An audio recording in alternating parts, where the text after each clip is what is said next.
తింటుందో ముందరు నోరంతా వాసన వస్తుంది. అవునా? అంటే వాళ్ళు నిజంగా కరెక్ట్ చదివినట్ట మరి అవునట్టే. ఇంకా కొంతమంది అయితే స్నానం చేసి ఈపు తడవని వాళ్ళు ఉన్నారు, కాళ్ళు కడుక్కుంటే కాళ్ళు తడవని వాళ్ళు ఉన్నారు. తింటున్నా ఎల్లుడిస్తే ఏ మూల పాశ ఆ మూల పేస పెట్టేళ్ళు ఉన్నారు. అంట్లు తవ్వితే బౌళ్ళు తవ్వితే ఏ నూనె ఏ పళ్ళానికి ఏ నూనె ఎక్కడ ఉండాలో అక్కడ ఉంటే వాళ్ళు ఉన్నారు. వింటున్నారా అంటే బట్టలు ఉతికితే ఎక్కడ మురికి ఎక్కడ ఉండాలో అక్కడే ఉంటుంది. మెడల మీద ఉంటుంది, చేతుల మీద ఉంటుంది.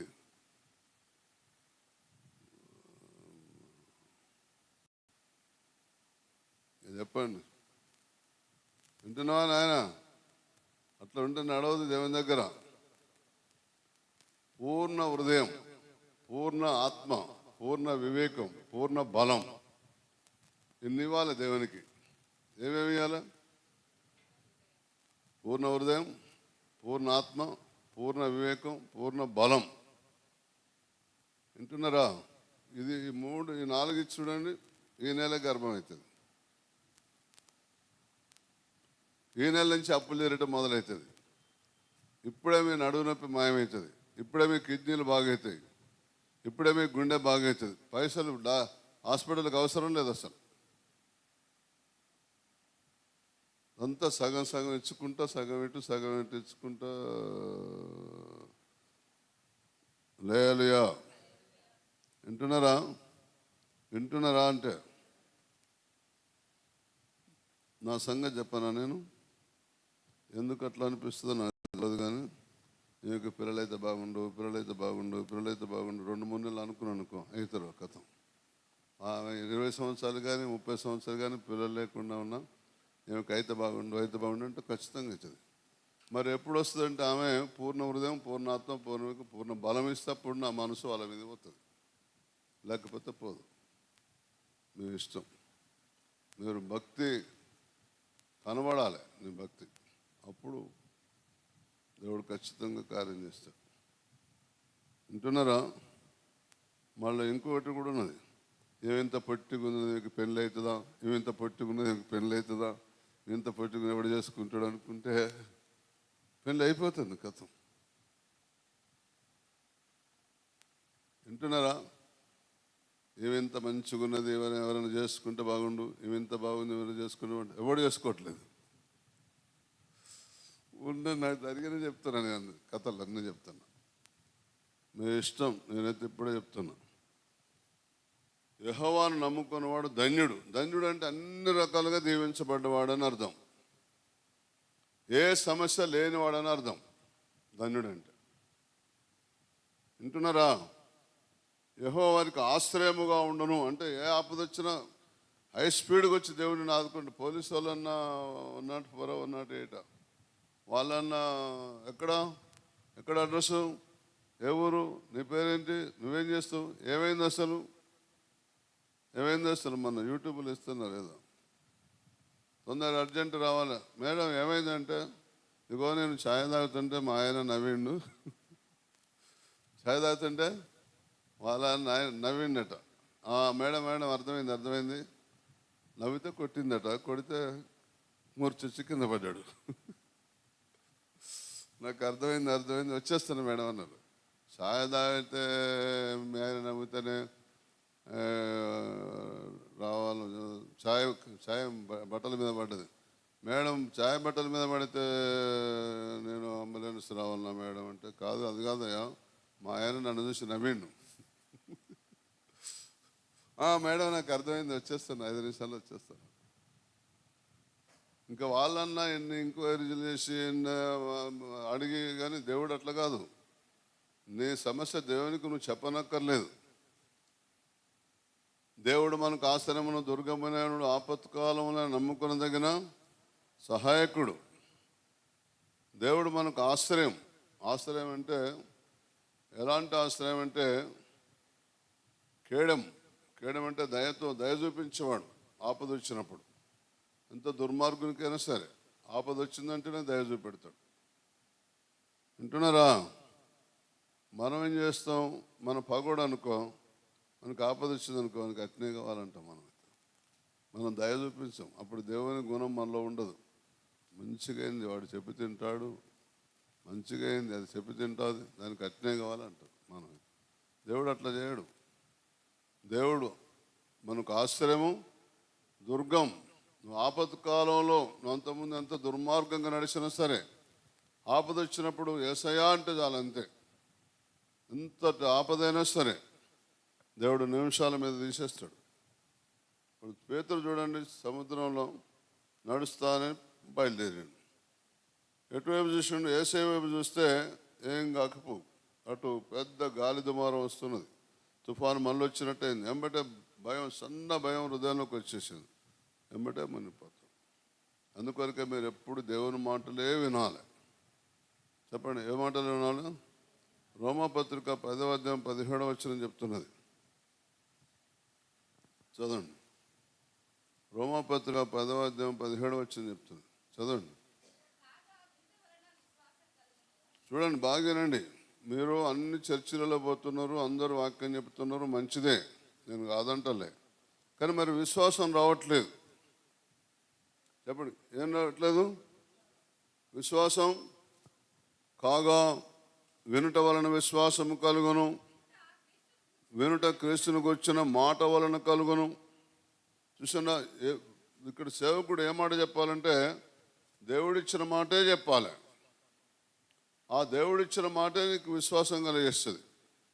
ఇక ఈ బైబిల్ అంతా దేవుడిచ్చిన మాట అనుకుంటే ఇక మనం దారి తప్పినట్టే.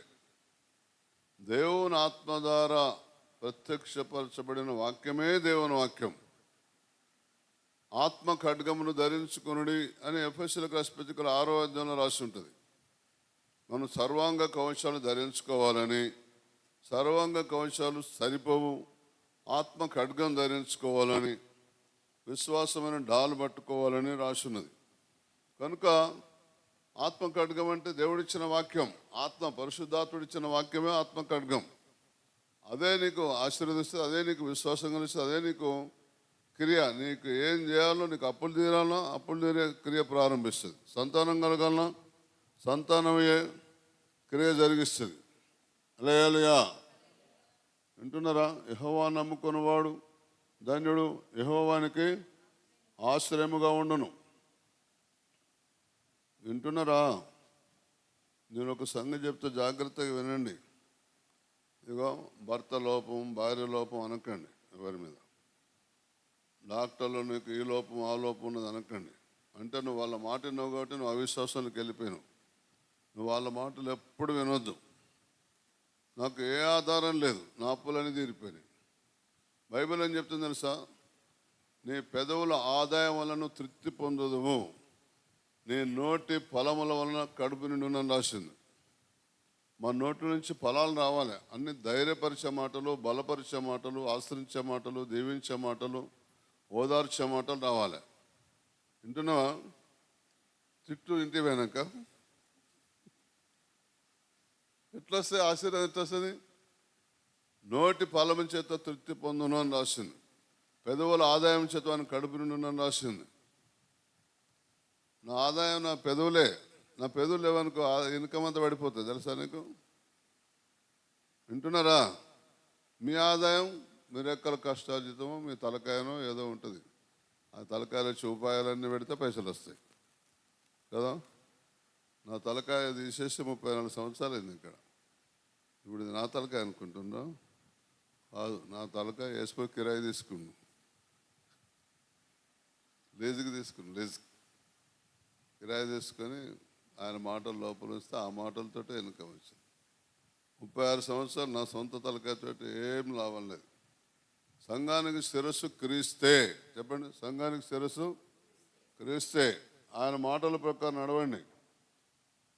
సరే, వినుట వలన విశ్వాసం కలుగుతుంది, వినుట క్రీస్తుని గురించిన మాట వలన కలుగుతున్నది. అవునా?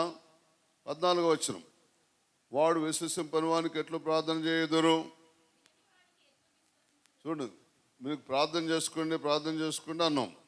నీకు విశ్వాసమే రాలేదే, ప్రార్థన ఎట్లా చేస్తావు? వింటున్నారా? విశ్వాసం ఎప్పుడు వస్తుంది? వింటే కదా విశ్వాసం వచ్చేది. నీకు చెప్పలేదా? విశ్వాసం ఎట్లా వస్తుంది మరి? ప్రకటించేవాడు లేకుండా నువ్వు వినాలంటే ఒకటి ప్రకటిస్తేనే కదా నువ్వు వినేది. ప్రకటించేవాడు లేకుండా ఎట్లా వింటావు మరి? ప్రకటించేవాడు పంపబడినేలా ప్రకటించేవారిని దేవుడు పంపాలి. ఆ ప్రకటించేవాడిని దేవుడు పంపితే పంపబడినవాడు దేవుని మాటలే చెప్పాలి. చెప్పండి, దేవుని మాటలే చెప్పాలి. అందుగురించే ముందేమో వింటే విశ్వాసం వస్తుంది. అది యేసయ్య గురించిన మాటలు వింటే విశ్వాసం వస్తుంది. మరి ప్రకటించకపోతే ఎలా వింటారు? ప్రకటించేవాడు పంపబడిన వాడు ఎలా వస్తాడు? పంపబడకపోతే వాడు ఎట్లా ప్రకటిస్తాడు? ఎందు విషయమే ఉత్తమ వాటికి వచ్చిన సువార్త ప్రకటించే వారి పాదములు ఎంతో సుందరములైన రాయబడినది. ఉత్తమమైనవి అనగా మీ బాధలు తెచ్చే మాటలు, అవే ఉత్తమమైనవి. మిమ్మల్ని స్వస్థపరిచే మాటలు, మీ దుఃఖం వదార్చే మాటలు, మిమ్మల్ని ధైర్యపరిచే మాటలు, మీకు నిరీక్షణ కలిసే మాటలు, మీకు విశ్వాసం కలిసే మాటలే శ్రేష్టమైన మాటలు. ఇందులో అవే ఉత్తమమైనవి. ఉత్తమమైన వాటిని గురించిన సువార్త ప్రకటించే వారి పాదములు ఎంతో సుందరమైన రాయబడినది. కనుక ఆయనను అందరూ సువార్తకు లోబడలేదు. మళ్ళీ ఇక్కడ ఇంకో కథ. ఆమెకు చింతలు ఉన్నాయి. చెప్పండి, ఆమెకు ఏమున్నాయి? చింతలు ఉన్నాయి. ఏం చింతలు? ఐక విచారాలు ఉన్నాయి, ధనాపేక్షలు ఉన్నాయి, అప్పట్ట తీరుతుంది అనే చింత ఉన్నది. ఇంకెన్నేమి ఉన్నాయో దాంట్లో కూడా మళ్ళీ 4 రకాలు. వినేటోళ్ళలో కూడా మంచి మాటలు చెప్పేటోళ్ళలో వినేటోళ్ళు కూడా రాతి నేల లాంటి వారు, ముళ్ళ పొద లాంటి వారు, త్రోపక్కన లాంటి వారు, మంచి నీళ్ళ పాటు విత్తనాలు పోయినవారు. ఆ 3 మళ్ళీ ఫెయిలే. మంచి మాటల కాడ కూడా 3 రకాలు ఫెయిలే. ఒక్క రకమే పాస్. నేను మరి మీ గుడికి వస్తా, మరి ఇప్పటి నుంచి నాకు ఉన్నది ఉన్నట్టు మరి నాకు అనుకున్నట్టు అవుతుందా? నువ్వు రాతి నేలలాగా ఉండకుంటే అవుతుంది. నువ్వు ముళ్ళ పొదలాగా ఉండకుంటే అవుతుంది. నువ్వు తోపక్కన ఉన్న విత్తనాలు పోలకుండా ఉంటే అవుతుంది. నువ్వు మంచి నేలలాగా ఉంటే మాత్రం. మంచి నేల ఉండి విత్తనాన్ని పోయిన వారు ఎవరనగా యోగ్యమైన మంచి మనసు కలిగి విన్న వాక్యాన్ని అవలంబించి నడిచేవారే మంచివారు. విన్న వాక్యాన్ని అనుసరించి నడవండి. మీకు మేలు కలగకపోతే అప్పుడు అడగండి. మీకు స్వస్థత కలగకపోతే అప్పుడు అడగండి. మీకు అప్పులు జరగకపోతే అప్పుడు నన్ను అడగండి. నీకు కిడ్నీలు కొత్త కిడ్నీలు రాకపోతే అప్పుడు నన్ను అడగండి. నీకు కొత్త గుండె రాకపోతే, మాంసపు గుండె పెట్టకపోతే, రాతి గుండె తీసేయకపోతే అప్పుడు నన్ను అడగండి. విన్న వాక్యాన్ని అనుసరించాడు. మళ్ళీ విన్న ఎవరు? వంశానికి ఒక్కడు, గోత్రానికి ఒక్కడు పాటిస్తే చాలు. మళ్ళీ ఇప్పుడు చూడండి, యేసుప్రభు ఒక్కడు పాటించిండు, లోకమంతా విస్తరించింది. అది నీ వంశానికి నిన్ను ఎన్నుకున్న దేవుడు. నువ్వు పాటించాల్సిందే. నువ్వు పాటించబడితే శిక్షించబడాల్సిందే. ఇది అసలు కథ. ఇక మీరు ఎట్లుంటారో ఇక మీ ఇష్టం. అందుకొరకు యోహాను సువార్త 10వ అధ్యాయం 19వ వచనం, ఈ మాటలను బట్టి యూదులలో మరలా భేదము పుట్టాను. చెప్పండి, దీన్ని బట్టి యూదుల్లో ఏం పుట్టిందట? భేదం పుట్టింది. యూదులు ఇప్పుడు కూడా యేసుని నమ్మరు. తెలుసా నీకు? వింటున్నారా? ఇప్పుడు మన భారతదేశం కొన్ని జాతుల వారు ఎలా దేవుని నమ్మరో, ఇశ్రాయేలు దేశంలో యూదులు కూడా దేవుని నమ్మరు. ఎందుకు నమ్మరంటే, బాగానండి, పరలోక రాజ్య మర్మములు తెలుసుకున్నట మీకు అనుగ్రహింపబడి ఉన్నది. చెప్పండి, పరలోక రాజ్యాన్ని తెలుసుకుంటా మీకు అనుగ్రహింపబడేది కాబట్టి మీకు అర్థమవుతుంది. వాళ్ళకు అనుగ్రహింపబడేది కాబట్టి వాళ్ళకు అర్థం కాదు. మరి నీకు అర్థమైనప్పుడు ఐక్య విచారాలు, ధనాపేక్ష, ఈ హృదయాన్ని కఠినపరుచుకోవటం, ఇవన్నీ పక్కన పెట్టాలని వద్దాం. పక్కన పెట్టాలి. పక్కన పెడితే నేను ఎట్లా బతకాలి? పక్కన పెడితే ఇప్పుడు దుకాణం పక్కన పెడితే ఎట్లా బతకాలి? సరే, నువ్వు బతికి సంపాదించి సాధించి సుఖపడ్డది ఏమున్నదో చెప్పు. మరి అదనే చెప్పు. మరి అదనే చెప్పు. అయ్యగారు నువ్వు అట్లా నాకు, నేను రోజుకు 10,000 మంచి వ్యాపారం నుంచి వచ్చినట్టుంటే మీరు నమ్మరేంటి? ఇప్పుడు రోజుకు లక్షలు కాదు 10 లక్షలు సంపాదించలేరా? ఒక వెనకట 16,000 కోట్లట రోజు ఇన్కమ్, ఒక రోజుకి ఇన్కమ్ మన భారతదేశంలో. ఒక వెనకట రోజుకు 300 కూడా లేవట. ప్రజాస్వామ్యం అంటే ఇదనమాట, పాలకుల పరిపాలన అంటే అది. మళ్ళీ ప్రజాస్వామ్యం, ఓటప్పుడు అందరు సమానమే. చెప్పండి, ఓటప్పుడు అందరు సమానమే, కానీ ఇక సంపాదనప్పుడు మాత్రం సమానం కాదు. హల్లెలూయా, వింటున్నారా? ఇదే భేదాలు పుడతాయి. ఈ మాటలను బట్టి యూదులో మరలా భేదం పుట్టాను. బాగా వాక్యం వినండి, బైబిల్ చెప్తుంది. మీరు అవునంటే అవుననాలా, కాదంటే అంతకు మించి మీలో నుంచి వచ్చిందో అది మీ నుండి కూడా పుట్టింది కాదు, అది అపవాది నుంచి మీలోనికి వచ్చిన ఆలోచనే, తలంపే అంటాడు దేవుడు యేసు బోధలో. కనుక భేదాలు ఎవరు కలిగేస్తారు అని యూదా పత్రిక 19వ వచనం చెప్తుంది. ఇటివారు ప్రకృతి సంబంధాలను ఆత్మ లేని వారినై భేదమును పుట్టించుచున్నారు అని రాసింది. అటివారు ప్రకృతి సంబంధాలను ఆత్మ లేని వారునై ఉండి భేదములు కలగజేస్తున్నారు. హల్లెలూయా, వింటున్నారా? మా సంఘంలో వింటున్నారా? మళ్ళీ ఎవరు చెప్పకండి. ఒక అమ్మ చెప్పింది, అయ్యగారు నేను దేవుని నమ్ముకున్నప్పుడు ఒక సందర్భంలో వెంబటే నాకు గర్భం ఇచ్చిండు దేవుడు. గర్భం ఇస్తే ఇంత తొందరగా ఎందుకే, ఇప్పుడెందుకు అని మా వాళ్ళు తీసేపించిండ్రు. పెళ్ళైనాకనే తీసేపించిండ్రు. కానీ ఈ మధ్యన ఒక అమ్మగారు వచ్చి నాకు ఒక పరలోక దర్శనం వచ్చింది. ఆ దర్శనంలో పరలోకం దేవుడు అన్ని చూపెడుతుంటే ఒక హాల్లో చాలామంది చిన్న పసిపిల్లలే ఉన్నారు అక్కడ. తర్వాత వీళ్ళందరూ ఎవరు అని నేను అడిగితే వీళ్ళందరూ అబార్షన్ చేయించుకున్న వాళ్ళు.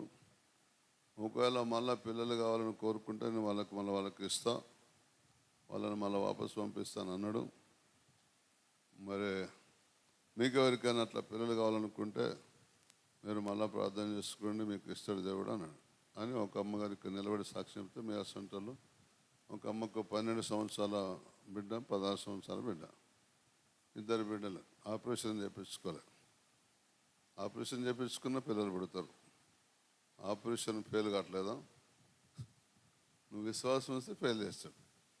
అయితే ఎవరు చెప్పకండి, చెప్పరు కదా. చెప్పితే విశ్వాసం ఉండదు, లోపల ఉంటేనే విశ్వాసం ఉంటుంది. చెప్పినానుకో విశ్వాసం అంతా నీరుగారిపోతుంది. మీరు డాక్టర్లు మోగాయన ఫాల్ట్, నా ఫాల్ట్ లేదంతా నీ దగ్గరే ఉందట అని అంటారు కొంతమంది. మొగాళ్ళ మీద ఆరిపోసుకుంటారు, ఆడోళ్ళ మీద కూడా ఆరిపోసుకుంటారు. నీ దగ్గరే ఫాల్ట్, నేను ఇంకొక మంది చేసుకుంటాను, నీ దగ్గర ఫాల్ట్, అట్లా కూడా అంటారు. అట్లా అనొద్దు, ఇట్లా అన్నది. భూలోకమందును పరలోకమందు యేసుకు సర్వాధికారం ఇవ్వబడినది, సర్వశక్తిమంతుడు. అన్ని ఉత్త పేదలతో ఎన్నో వల్లిస్తున్నాం. మరి మన జీవితంలో అనుభవం ఉండాలన్నా వద్దా? ఉండాలంటే ఏం చేయాలి? విన్నదాన్ని నమ్మాలి.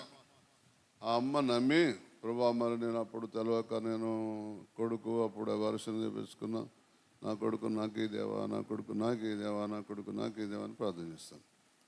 వచ్చి ఇక్కడ నిలబడి ఒక అమ్మ సాక్ష్యం చెప్తే, అక్కడ చాలామంది పిల్లలు ఉన్నారు. వీళ్ళు ఎవరు ప్రభా అంటే, వీళ్ళందరూ నేను వాళ్ళ సంతానం ఇస్తే అబార్షన్ చేయించుకున్న వాళ్ళందరూ వాళ్ళ పిల్లలు. వాళ్ళు కనుక మళ్ళీ మార్పు చెందే, దేవా నాకు కొడుకుని మళ్ళీ నా కొడుకు నాకు పంపంటే నేను పంపిస్తాను అంటే, అమ్మ నమ్మి దేవా నాకు కొడుకు అంటే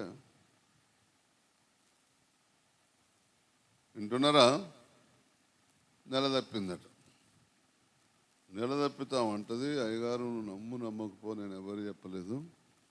అసలు మరియమ్మ ఎట్లా గర్భం ధరించిందో పరిశుద్ధాంత ద్వారా నాకు అట్లనే అయిందంట. చూడు, మరి ఇక నువ్వు నమ్మితే నీకు కూడా అట్నే అవుతుంది.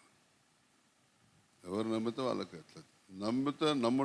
నమ్మటం నీ వల్ల అయితే నమ్మవానికి నాకు ఏ ఆధారం లేదు, అప్పు తీరే ఆధారం.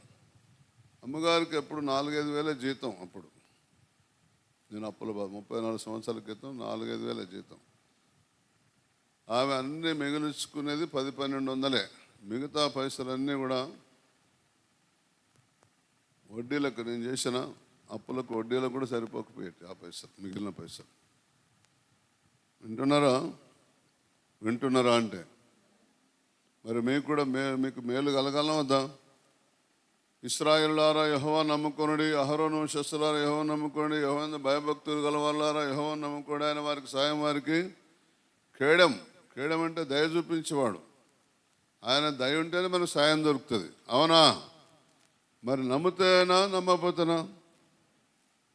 నమ్మిన వాళ్ళు ఏం చేస్తే తెలుసా? చెప్పినట్టు వింటేనే నమ్మినట్ట, చెప్పినట్టు సగం వింటే నమ్మినట్ట, చెప్పినట్టు సగం చేస్తే నమ్మినట్ట, ఫుల్ చేస్తే నమ్మినట్ట. ఇప్పటి నుంచి ప్రభా నువ్వు నాకు ఎట్లా చెప్తావు నాకు తెలియదు, కానీ నువ్వు చెప్తా ఖచ్చితంగా నువ్వు చెప్పినట్టే వింటా అంటే మాత్రం ఇక మీరు బయటపడ్డట్టే. ఇక నువ్వు సగం సగం అంటే మాత్రం ఒక బుజ్జికి యవనస్తురాలు, పెళ్లి కాలేదు, 24, 25 సంవత్సరాల వయసు, 26 సంవత్సరాల వయసు, 25-26 సంవత్సరాలు, పీజీ చేసింది. పాస్టర్ గారి కుటుంబమే. డేట్ రాక 8-9 నెలలు అయింది. ఎవరితోటి ప్రార్థన చేపించుకున్నా, ఆమె ప్రార్థన చేపించుకున్నా ఏం ప్రయోజనం లేదు. ఆమెకే తీర్మానం వచ్చి ప్రభా తప్పకుండా నువ్వు చెప్పినట్టు సేవ చేస్తా, నా పట్ల నీకు ఏ ఉద్దేశం ఉందో ఖచ్చితంగా నేను చేస్తాను, ఇట్లుంటే నాకు మంచిగా అనిపించట్లేదు, నాకు ఖచ్చితంగా నెలసరి కరెక్ట్గా ఉండాలి, దేవాన్ని లోబడతాను. పశ్చాత్తపడ్డదంతే. దేవుడు ఇప్పుడు మనం ఏం చదువుకున్నాం? యెహోవాను నమ్ముకొనుడి, ఆయన వారికి సహాయం, వారికి కేడం. అబ్రాము 12వ అధ్యాయంలో పిలువబడ్డాడు. అవునా? కానీ నమ్మలే. తెలుసా నీకు?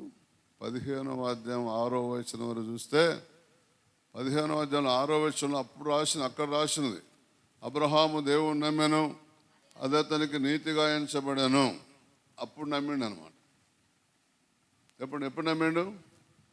దేవుడు వచ్చి చెప్పిండు, అబ్రహామాని నీకు కేడమును, నీ బహుమానం అత్యధికంగా చేయబోతున్నా, నీ సంతానాన్ని అత్యధికంగా చేయబోతున్నా, నీ బహుమానాన్ని నువ్వు భయపడకు. ఈ ఐగుప్తీయుడు నీ ఆస్తికి వారసుడు కాదు, నీ గర్భవాసమును పుట్టబోయేవాడే నీకు అంటే దేవుని మాటలకు చెవులార విన్నాడు. అప్పుడు విశ్వాసం వచ్చింది. ఆయనకి ఏ అనుమానం ఉన్నదో, ఏ సందేహం ఉన్నదో, ఏ సంశయం ఉన్నదో దానికి జవాబు దేవుడు వచ్చి ఇచ్చిండు. అప్పుడు అది నమ్మిండు. అప్పుడు దేవుడు అతని నీతిమంతునిగా ఇచ్చిండు. మనం అనుమానించినంత కాలం నీతిమంతులం కాదు. అందరూ అనండి, మనం అనుమానం పెట్టుకున్నంత కాలము నీతిమంతులని పిలువబడము, పరిశుద్ధుని అసలే పిలువబడము. ఇతరులను తిట్టినంత కాలం అనండి మనం పరిశుద్ధులం అనబడం. వింటున్నారా? వినబడిందా? మనం అనుమానం చేసినంత అంతకాలం విశ్వాసం నీతిమంతులం అని అనబడం. అందుకొరకే ఇశ్రాయేలులారా యెహోవాను నమ్ముకొనుడి, ఆయన వారికి సాయం, వారికి కేడు. వారికి సాయం లేదు, కేడంగా లేడు. భయభక్తులు గలవారు కూడా దేవుడు సాయం లేడు, కేడంగా లేడు. అందుకొరకే మీరు అంటారు, ఇంకెట్లా చావాలి? బొమ్మలకు మొక్కుతానన్నా, రాళ్ళకు మొక్కుతానన్నా, కొట్టింది తింటానా, కోసింది తింటానా, సచ్చింది తింటానా, ఎంత నిష్టగా ఎంత భక్తిగా ఉంటానో. అసలు ఇప్పుడు ఇంతమంది తెల్లగాలు తాగేది, నల్లగాలు తాగేది, అప్పుడప్పుడు సినిమాలు చూసి ఇప్పుడు అన్నీ బంద్ పెట్టినా, అప్పుడప్పుడు బొట్టు పెట్టుకుని బొట్టు కూడా బంద్ పెట్టిన. ఇప్పుడు మధ్యాహ్నైతే ఇంకెట్లా చావాలి? ఏ గుడికి పోవాలి? ఆ గుడి వత్తుతుందనా, ఈ గుడి వత్తుతుందనా, ఈ గుడి వస్తుంది, ఈ పాస్ దగ్గర వత్తుతుంది, ఆ పాస్ దగ్గర వస్తుందనా, నాకు ఏం అర్థం కావట్లేదు. ఇక నా బతుకింతే కావచ్చు, నా కర్మ ఇంతే కావచ్చు. ఎవరు మాత్రం ఏం చేస్తారు, ఏ పాస్టర్ ఏం చేస్తాడు?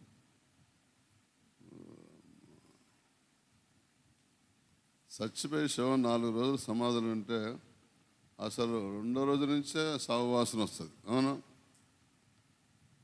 లేలుయా. వాళ్ళకు నమ్మకం లేదు. మార్తా మరియలకు ఏం నమ్మకం ఉన్నది? పునరుత్థానం.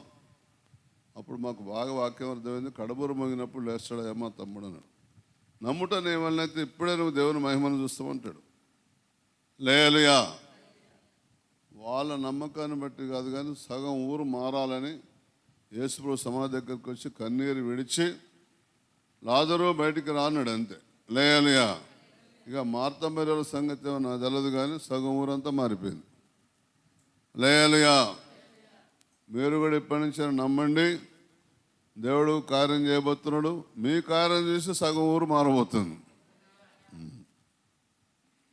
ఇప్పుడన్నా అర్థమైంది, ఇప్పుడన్నా ఎలగండి. ఇప్పుడు లేయలియా. అందరు ఊరంతా అంటారు నీకు యేసుదేవుడే చేసిండు కార్యం. నువ్వు చెప్పకనవసరం వాళ్ళే మొత్తుకుంటారు. నీకు యేసుదేవుడే చేసిండు, యేసుదేవుడే చేసిండు, యేసుదేవుడే చేసిండు, యేసుదేవుడే చేసిండు. నీకు సొప్పదాన్ని కూడా చేసింది, సొప్పదాన్ని కూడా చేసింది, సొప్పదాన్ని కూడా చేసింది అంటారు.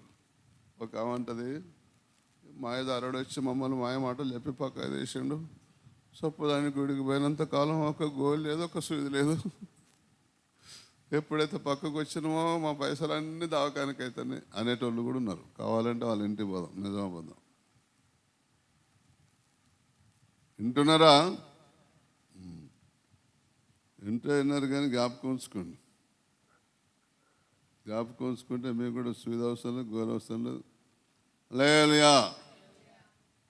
నాకు పెళ్ళైనాక 3వ సంవత్సరం అమ్మగారు, అప్పుడు దేవుని నమ్మలేదు, కానీ దేవుని ఏర్పాట్లో జగత్తు పునాది వేయబడకపోయి మనం ఉన్నాం కదా, తల్లి గర్భంలో రూపింపక ముందే ఉన్నాం కదా.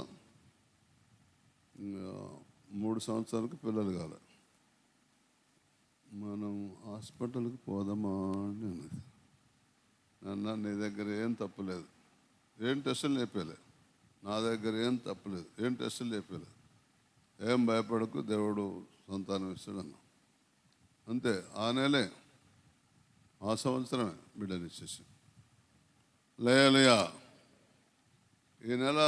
ఈ సంవత్సరం నవంబర్లో మా పాప పుడితే మళ్ళీ వచ్చే సంవత్సరం డిసెంబర్లో కొడుకు పెట్టాడు. చూడు ఎంత, ఇక మీరే చెప్పండి ఎంత తేడా. మీకు లెక్కలు బాగా వస్తుంది.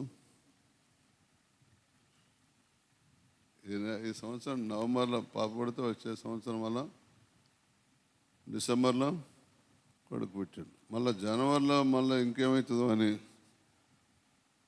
ఆపరేషన్ చెప్పేసుకున్నాం. దేవుడు అంటే ఏంది? అప్పుడు నాకు దేవుడు ఎవరో తెలుసా? మరి తెలియదు. మళ్ళీ మీరు ఎవరు చెప్పకండి, నేనే అన్నా దేవునితో, దేవుడు ఎవరో తెలియదు. దేవా నాకు పెళ్ళే కాగానే 3 ఏళ్ళ వరకు పిల్లలు వద్దు అన్నా. 3 సంవత్సరాల వరకు పిల్లలు వద్దు. ఇక పెళ్ళి కాగానే మొక్కన గర్భమైతే ఇక ఒక పాలించుకుంటా, కడుక్కుంటా, చేసుకుంటా, మొత్తం అదే సేవలో ఉండాలి. ఇక అవునా కదా అని నేను అట్లా ఎప్పటి నుంచో అనమాట అట్లా ప్రార్థించుకుంటే అట్లనే అయింది. వింటున్నారా? వింటున్నారా అంటే మీకు ఇప్పుడు మేలు కలగాలన్నా వద్దా? మీరు అనుకున్నది జరగాలన్నా వద్దా?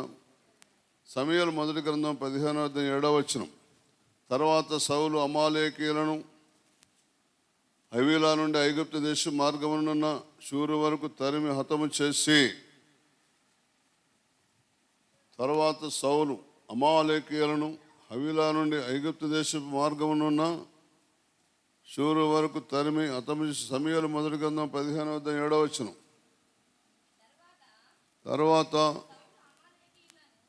తర్వాత సౌలు అమాలేకీయులను హవీలా నుండి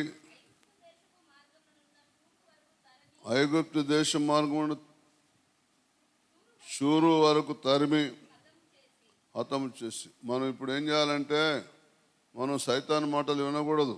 సైతాను మాటలు ఎవరైనా వినిపించినా మనం ఇప్పుడు హతం చేయటం కాదు, ఇప్పుడు మనం అక్కడి నుంచి మనమే పారిపోవాలి. వాళ్ళ మాటలు వినకూడదు. పొద్దున్నే లేవంగానే మీరు ఇట్లా చేయాలి ప్రార్థన. దావీదు భక్తుడు 5వ కీర్తనలో 8వ వచనంలో చేస్తాడు. నా కొరకు పొంచున్న వారిని బట్టి నిత్యానుసరణ నడిపించుకుని మార్గమునకు స్పష్టముగా కనబరచమంటాడు. యెహోవా నీకు అవిశ్వాసం కలిగేయాలి, నిన్ను దేవుని కృప పొందకుండా చేయాలి, నిన్ను దేవునిలో ఏడిపియాలి, నిన్ను దేవునిలో అన్ని కరువు కలగజేయాలి అని సైతాను నీకు చెడ్డ మాటలు చెప్పేవారు, పనికిమాలిన మాటలు చెప్పేవారు, నిన్ను కుంగదీసేవారు, నిన్ను దారి తప్పించేవారు నడిపిస్తుంది నీ దగ్గరికి. అందుకొరకు యెహోవా నా కొరకు పంచున్న వారిని బట్టి నేను నిత్యానుసారంగా నన్ను నడిపించము, నీ మార్గమును స్పష్టంగా కనబరచని ప్రార్థన చేసుకుంటాడు దావీదు భక్తుడు పొద్దున్నే లేవంగానే. తర్వాత సౌలు అమాలేకీయులను హవీలా నుండి ఐగుప్తు దేశపు మార్గమునున్న షూరు వరకు వారిని తరిమి హతము చేసి అమాలేకుల రాజైన అగాగును ప్రాణులతో పట్టుకొని జనులందరికీ కత్తి చేత నిర్మూలన చేశాను. సౌలును జనులు కూడి అగాగును గొర్రెల్లోను ఎడ్లలోను కొవ్విన గొర్రె పిల్లలు మొదలైన వాటిలోను మంచి వాటిని నిర్మూలన చేయక కడగా నుంచి పనికిరాని నీచపు పశువులన్నిటి నిర్మూలము చేసిరి. దేవుడు తోడుంటే మన శత్రువు ఓడిపోతాడు. దేవుడు తోడుంటే మన శత్రువు మన దగ్గరికి రాడు. దేవుడు తోడు ఉండాలి అని దేవుడు కోరుకుంటున్నాడు నీ విషయంలో. దేవుడు నీ విషయంలో నీకు తోడు ఉండాలంటే నీవు దేవుని నమ్ముకోవాలి. అంత మాత్రమే కాదు, దేవుని నమ్ముకుంటే దేవుడు నీకు ఆశ్రయంగా ఉంటాడు. కాబట్టి నువ్వు ఎవరిని ఆశ్రయించవద్దు. ఏ ఆపద వచ్చినా, వింటున్నారా? ఏ ఆపద వచ్చినా ఎవరిని ఆశ్రయించవద్దు. దేవుని దగ్గరికే పరిగెత్తాలి. సామెతలు 18:10 కూడా రాస్తుంటాయి, చదవండి. యెహోవా నామం బలమైన దుర్గము, నీతిమంతుడు అందులో పరిగెత్తి సురక్షితముగా ఉండును.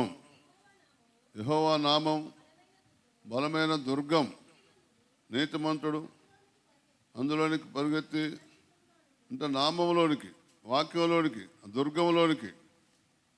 యెహోవా నామం దుర్గం, వింటున్నారా? యెహోవా నామం నీకు ఆశ్రయం, అందులోనికి పరిగెత్తంటే దేవుడు ఏం చేయమన్నా చేస్తే దాంట్లోకి పోయినట్టు, నువ్వు ఆ యొక్క ఆశ్రయంలోనికి పోయినట్టు, ఆ కోటలోనికి పోయినట్టు. ఆ కోటలోకి పోతే నువ్వు సురక్షితంగా ఉంటావు.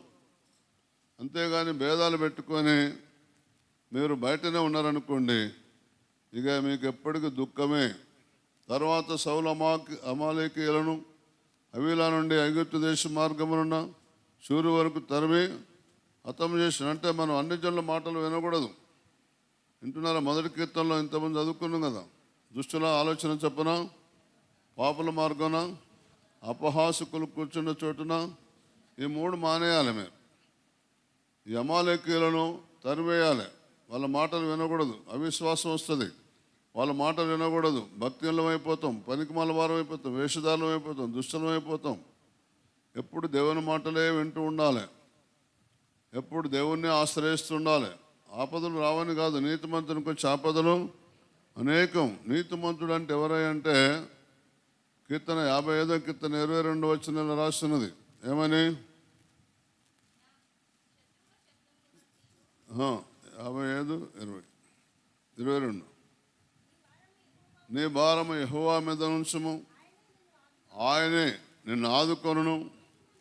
నీతిమంతులను ఆయన ఎన్నడూ కదలనీయడు. నువ్వు దేవుణ్ణి ఆశ్రయిస్తేనే నీతిమంతుడు. నువ్వు దేవుని దగ్గరికి వెళితేనే నీతిమంతుడు. బాప్తిసం తీసుకున్నంత మాత్రం ఆ రోజే నీతిమంతుడు, అంతే. ఆ రోజు బాప్తిసంలోకి వెళ్ళి నువ్వు నీతిమంతుడు. ఈరోజు వాక్యంలోకి వెళ్ళు నీతిమంతుడు. నువ్వు వాక్యంలోకి వెళ్ళలేదనుకో నీతిమంతుడు కాదు. నీ ఆపద వచ్చింది, దేవుని ఆశ్రయించలేదనుకో నీతిమంతుడు కాదు. వేరే రూట్లో పోయినావు అనుకో నీతిమంతుడు కాదు. చూసినా ఎవరు? నెహమ్యా వాళ్ళ సొంత ఊరు వెళ్ళాలి. ఊరంతా కాలిపోయిందట. రాత్రంతా ప్రార్థన చేసుకుంది, దేవా ఈ మనుషునికి నా మీద దయ పుట్టించు. రాజుగారి దగ్గర చిన్న నౌకరి, ఆయనకు ద్రాక్షారసం గిన్నె అందించే నౌకరి. ఈ మనుషునికి నా మీద దయ పుట్టించి అంతా రాత్రంతా ప్రార్థన చేశాడు. పొద్దున్నే రాజుగారి దగ్గర పోగానే రాజుగారే మందలించాడు. ఏంటి నెహమ్యాని ముఖంతో చిన్న పుచ్చుకున్నావు, నీకేం జబ్బు లేదు కదా, నేను నడక మంచి యాక్టివ్గా ఉన్నావు, ఇవాళ ఏమైనా తెల్లారేసరికి అంటే అప్పుడు మొదలుపెట్టిండు. అయ్యా నా పితరులు ఉండే పట్టణం, సమాధులు ఉండే పట్టణం అంతా కాలిపోయింది, బూడిదైపోయింది. అయ్యో ఎట్లా మరి ఎట్లా చేస్తావు? అయ్యా నీ సెలవు అయితే పోయి వస్తావు అనగానే భార్య ఉన్నది. రాజుగారు పోతానంటున్నావు కానీ 2 రోజులు పోతావు. అమ్మ 8 రోజులు మళ్ళీ వస్తా. సరే ఎట్లయితే అయ్యా నా మీద దయ ఉంటే నేను మళ్ళీ మీ దగ్గర తొందరగా రావాలనుకుంటే ఫారెస్ట్ డిపార్ట్మెంట్ వారికి కొద్దిగా లెటర్ ఇస్తే నేను తొందరగా వస్తా అంటే, అమ్మగారికి తొందర రావాలని ఇష్టం ఉంటుంది కదా, పని వాళ్ళు తొందరగా పిలిపించు. అంత అన్ని సదుపాయాలు కూడా ఇస్తాడు. మనం దేవుని దగ్గర పోతే అన్ని సదుపాయాలు అవుతాయి. మీరు దేవుని దగ్గర పోకుండా డాక్టర్ దగ్గర పోయిననుకోండి, వాడు లోపల కత్తెర మర్చిపోయిన డాక్టర్లు ఉన్నారు, దూది మర్చిపోయిన డాక్టర్లు ఉన్నారు, కుడి కన్నుకు ఆపరేషన్ చేయమంటే ఎడమ కన్నుకు ఆపరేషన్ చేసిన డాక్టర్లు ఉన్నారు. దవాఖాన పోతే గంటల మంది 20 మందికి ఆపరేషన్ ముందు మంది వేస్తే 25 మంది కళ్ళు పోయిన వాళ్ళు ఉన్నారు. నేను చెప్పిన ఒక్కడు కూడా అబద్ధం ఉండదు. ఇంకా నేను 10 పైసలు కూడా చెప్పాను ఆ కథలు చేసిన వాళ్ళ కథలు. వింటున్నారా? ఆ కథలు మహానుభావులు చేసినాయి. ఒక 5 పైసలు 2 పైసలు 1 పైసే చెప్తా. వింటున్నారా అంటే ఇంకా హాస్పిటల్ రాజకీయ నాయకులకు ఉంటే వాళ్ళ కింద రౌడీలు ఉంటారు తెలుసా నీకు? నువ్వు గోల చేస్తే వాళ్ళు వచ్చి ఏందమ్మా ఎక్కువ చేస్తాను నాడు కట్టు అక్కడ 50 కట్టు అంటాడు. కథం చచ్చుకుంటే కట్టాల్సిందే నువ్వు తెలుసా? సొక్కం బంగారం అనుకుంటున్నావు. రాజకీయ నాయకులు అంటే ఎవరిని ఎట్లా నలవాలని అట్లా నడుస్తారు తెలుసా? మళ్ళీ నీతోటి మంచిగానే ఉంటారు. మళ్ళీ 2 జ్యోతులు జోడించే నమస్కారం బుద్ధిమంతుడి కంటే డబుల్ బుద్ధిమంతులు లాగా ఉంటారు. దీన్ని ఎక్కడ దొక్కాలనో అక్కడ దొక్కుతారు, ఎక్కడ ఏం చేయాలో అక్కడ చేస్తారు. ఎప్పుడు లోపల వేపియాలని అట్లా లోపల వేపిస్తారు, ఎప్పుడు మాయం చేయాలని అవసరమైతే మాయం చేపిస్తారు. ఇంకా పెద్దప్పులు చిరుతప్పులు సాగుతున్నారు అండర్గ్రౌండ్లో, తీసుకుపోయి రాత్రి దాంట్లో పడేస్తాడు. ఇక నేను మిస్ అంటారు తెలుసా? హైదరాబాద్లో ప్రతి సంవత్సరం ఎంతమంది మిస్ అవుతున్నారో తెలుసా నీకు? కొన్ని 100 మంది, ఒక్కరు కూడా దొరికిన దాఖలాలు లేవు. ఆ మధ్యన ఒక చిరుతపులి పెద్దపులి బయటకు వచ్చింది. ఎట్లా వచ్చిందో ఎవరికేం అర్థం కాలేదు. ఎక్కడిది అన్నారు తెలుసా? హైదరాబాద్లో ఎవరో మహానుభావులు అండర్గ్రౌండ్లో చదువుకున్నారు, ఎక్కడో చదువుకుని తలుపు తీసిన బయటకు వచ్చింది. ఇంకా అయ్యానా? ఇంకెన్ని కథలు లేవు. లేయలుయా. మీరు వాళ్ళని నమ్ముతారు. దేవుని నమ్మండి నమ్మండి నమ్మండి అంటే నమ్మరు. తర్వాత సౌలు అమాలేకీయులను చూసిందా? మన దగ్గర ఎంత శక్తి ఉన్నదంటే, ఈ భూమి మీద ఏ హైడ్రోజన్ బాంబు, న్యూక్లియస్ బాంబు, వింటున్నారా? ఆటం బాంబు, AK-47, ఎవరికి లేనంత శక్తి క్రైస్తవుల భక్తిలో, దేవుని మాట విని దేవుని మాటకు లోబడి భయపడి దేవుని ఆశ్రయించే వారిలో అంత శక్తి దాగి ఉన్నది.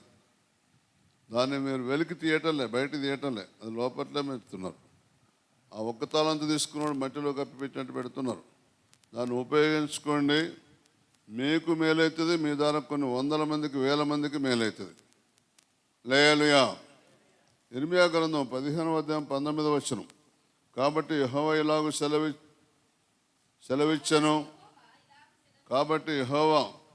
సెలవిచ్చను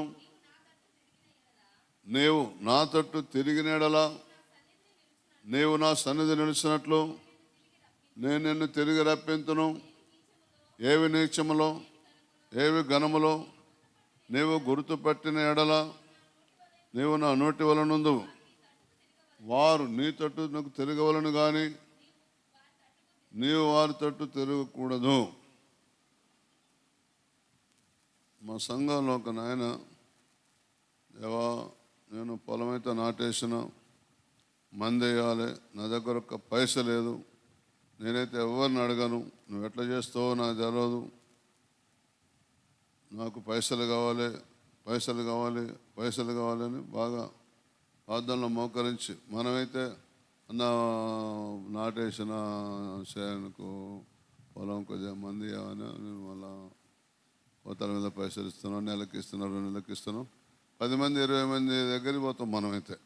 అవునా? నీకు ఏదైనా అవసరం వస్తే, పైసలు అవసరం వస్తే దేవుని దగ్గర పోతారా మనుషుల దగ్గర పోతారా?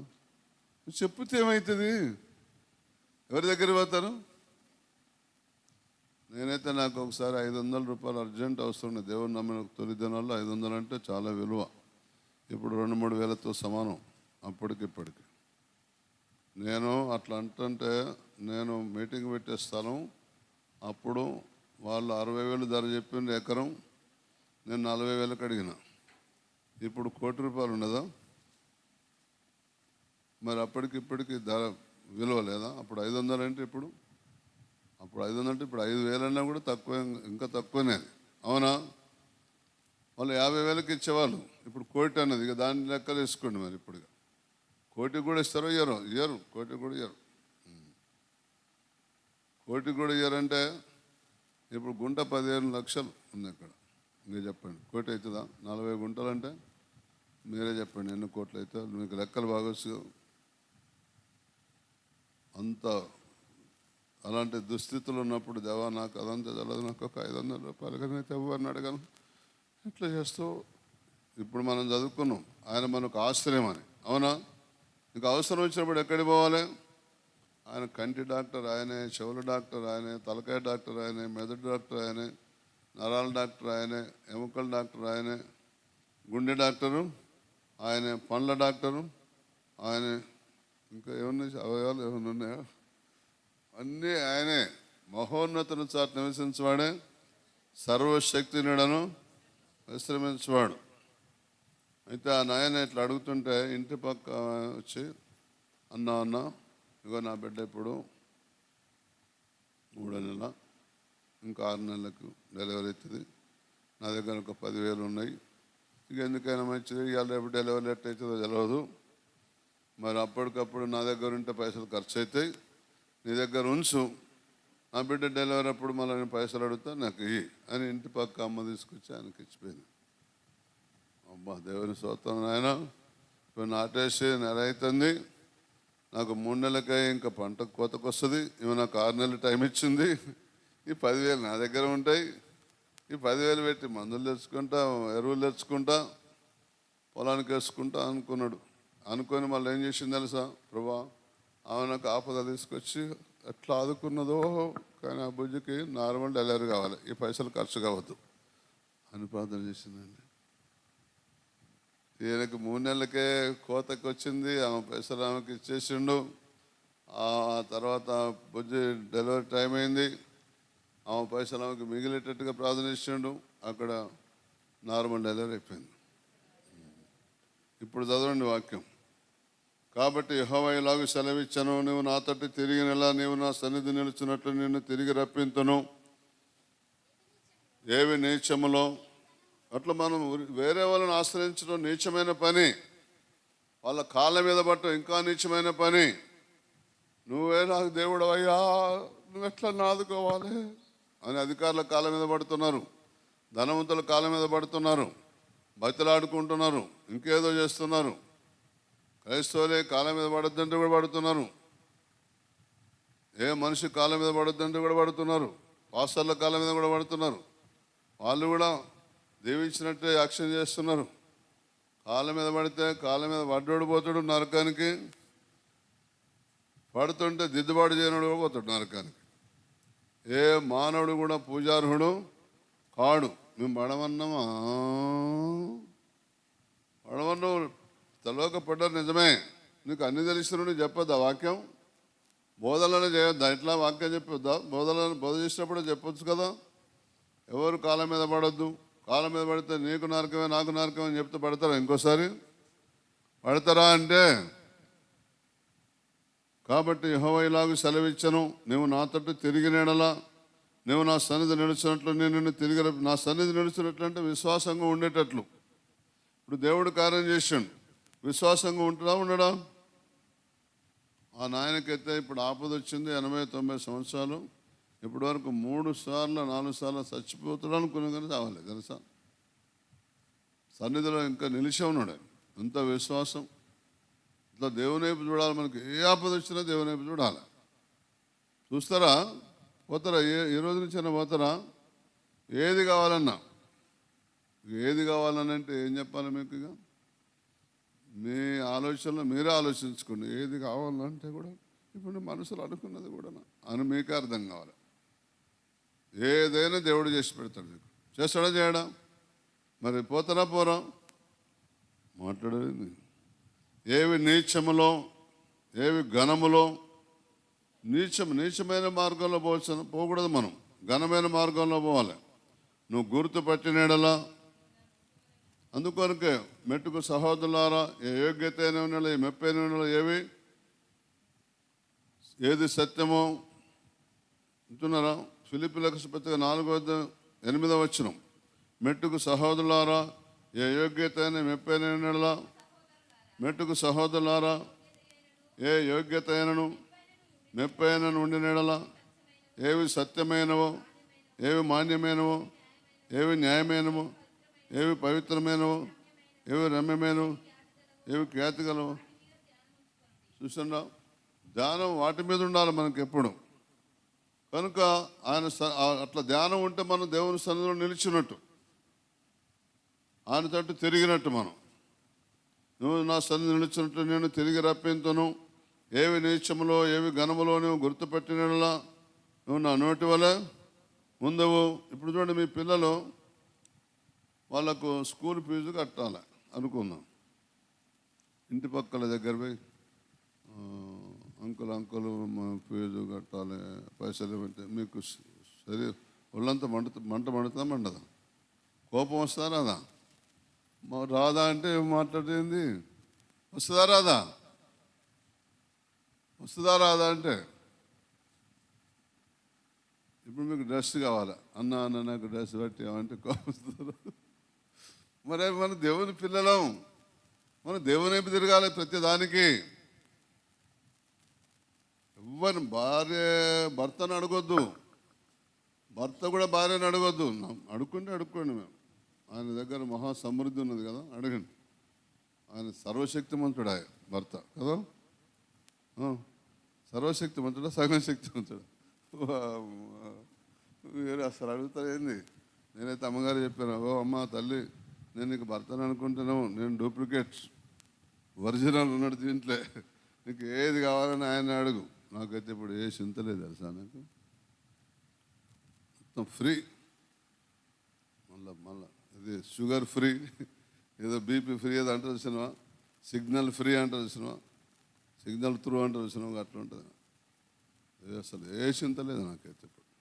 ఏది లేదంటే నమ్మండి, నమ్మపోతాను. మీరు కూడా ఇప్పటి నుంచి దేవుని మీద ఆధారపడండి. ఇప్పటి నుంచి భారం అంతా అనేది మోపండి. భారం మోపుతూనే మీరు నీతిమంతులుగా ఉంటేనే దేవుడు మిమ్మల్ని కదలనీయాడు. ఆయన నీతిమంతులను కదలనీయాడు. నీతిమంతులను కదలనిస్తాడా? కదలనీయాడు. ఏవి నీచములో ఏవి ఘనములో నువ్వు గుర్తుపట్టాలి, అంతే. గుర్తుపట్టిన నువ్వు నా నోటి వల్ల ఉండవు. వారు నీ తట్టు తిరగవాలని కానీ నువ్వు వారి తట్టు తిరగకూడదు. హల్లెలూయా. నాకు ఒక 500 రూపాయలు అవసరం అంటే ఒక ఊరు బొమ్మనుడు, వాళ్ళ ఇంటి బొమ్మనుడు. ఒకవేళ మీరే కనుక పోతే అన్న నేను బాగా ప్రార్థన చేస్తుంటే దేవుడు మీ ఇంటి బొమ్మనుడు, మీరు నాకు 500 కానుక పెడుతున్నా అని చెప్తారు కావచ్చు. నేనైతే అట్లా చెప్పలేదు. నేను వాళ్ళ ఇంటికి పోయినా, చెప్పవలసిన వాక్యాలని చెప్పి ప్రార్థన చేసిన. పోయేటప్పుడు నా మనసులో అనుకున్నా, దేవుడు వీళ్ళు ఇంటికి పోతే 500 ఇస్తున్నాడు, వాళ్ళు సప్పుడు లేదు, చేయలేదు, 5 రూపాయలు కూడా కానుక పెట్టలేదు, పోతున్నా అంటే సరిపోవన్నారు. ఇదేంటి దర్శనం, దేవుడు రాంగుడు, నేనే నా తప్పుడు ప్రేరేపణ, తప్పుడు ఆలోచన, తప్పుడు స్వరమా అని రోడ్డెక్కిన. ఇంకా వెనక పిలుస్తారేమో అని ఎదురు చూస్తున్నా, గెలిచలేదు. ఇంకా 4 అడుగులు వేసిన, గెలిచలేదు. ఇంకొక దీపైనా వెనక నుంచి ఏమైనా స్వరం వినబడుతుందేమో, అయ్యగారు అంటారేమో అని చూస్తుంటే అయ్యగారులేదు, ఏలేదు, అంతుంది. ఇంకా కొద్దిగా ఏదో లేక నాదే తప్పుడు పొరపాటుగా వస్తుంది అనుకున్నా. అయ్యగారు అన్నారు. అబ్బా, నా పానం లేచి వచ్చినట్టయింది. ఇది ఖచ్చితంగా నా పైసల స్వరమే ఇది అని మళ్ళీ ఏమి ఎరగనట్టే, నన్ను ఎందుకు పిలిచిందో నాకు తెలుసు, దేవునికి తెలుసు. ఎరగనట్టే ఇంట్లోకి వచ్చిన. ఇగో అయ్యగారు మీకు 2 నెలల సంది కానుక పెట్టాలనుకుంటున్నాం కానీ మేము పెట్టలేదు, మీరు వచ్చిండ్రు, దయచేసి కూర్చోండి అని కానుక తీసి బైబిల్ పెట్టాను. నేను ఎవరెంత పెట్టినో చూడను, ఎంత పెట్టినో అంతే ప్రార్థన చేస్తా. చూడనప్పుడు అంతే కదా చేసేది. చూసినా కూడా తెలిసినా కూడా ఒకళ్ళు కట్ట పెడతారు సీల్డ్, పెట్టినా కూడా నేను పెద్ద ప్రార్థన చేయను. ఎంత చేయాలో అంతే చేసిన తర్వాత మరి వాళ్ళ ముంగట 500 ఉన్నాయో చూసుకుంటే బాగుంటుందా? ఏందమ్మా 250 పెట్టినావు, నేను 500 వచ్చిన, అట్లానే వచ్చిన అనకూడదు అని, అట్లా చేయకూడదు పాపం. అట్లా ఏందో అసలు మంచిది కాదు అని నా మనసు అంటే ఆ బైబిల్ తీసి బ్యాగులో పెట్టుకున్నాం. బైబిల్ ఇక నడుస్తున్నా. ఒకవేళ పోయేటప్పుడు చూస్తే కూడా చూసుకుంటుండే వెనక నుంచి కనిపెడతామని అట్లా పోయి బస్సు ఎక్కినాక బస్సులో కూర్చున్నాక అటు చూసి ఎవరు చూస్తే నాకు కావాల్సింది 500, 2,000 రూపాయలు. లేలుయా చెప్పండి, ఎంత? 2,000. నేను దేవుని నమ్ముకున్నాక దాదాపు 10 సంవత్సరాలకు చొప్పదండి చర్చి స్థలాన్ని కొన్నది. అప్పుడు 3,500 గుంట. చెప్పండి, మరి అంతకుముందు 7-8 సంవత్సరాల ముందు అంటే ఇంకా తక్కువ ఉండకపోనా? మరి దేవుణ్ణి ఆశ్రయిస్తే నాకు 500 బదులు 2,000 రూపాయలు ఉన్నాయి దాంట్లో కానుక. లేలుయా వింటున్నారా? ఇక్కడ అదే రాసింది, మనకు ఏదైనా అవసరత ఉంటే ఎవరి తట్టు తిరగకూడదు, వాళ్ళే మన తట్టు తిరగాలి.